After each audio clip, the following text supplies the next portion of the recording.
what is our biggest challenge?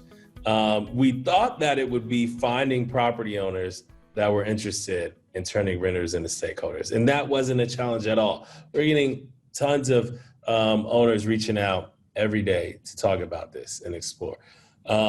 But what we're learning is just time. We need time to execute. I mean, we launched this 3 weeks ago, and here we are on a podcast, right? So it's about time. On the first day of launch, a bunch of residents bought into the building and didn't have any questions. They educated themselves from our FAQs, and that's really because this is a very simple value proposition. Every renter should be a stakeholder. Every renter should be an owner. Claim a stake in the building, buy more, you'll get cash on your stake, 5%, and the value of that grows with the value of the building. And so now our task is just to execute, to keep up, to continue to learn from renters, iterate how we're talking about this, and be really focused on value, who our customers are.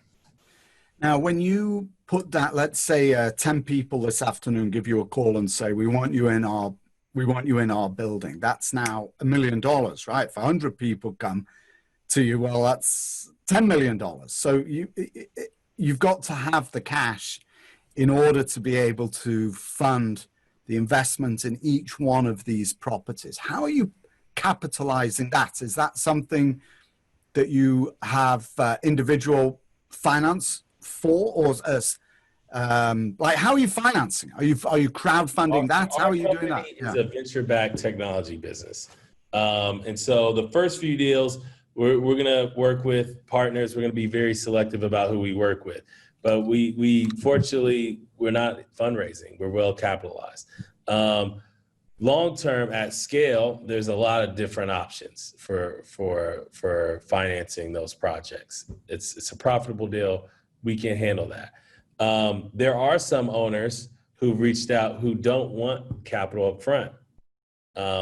What they want is to add this to their amenity mix, but not to receive capital up front because it's more expensive.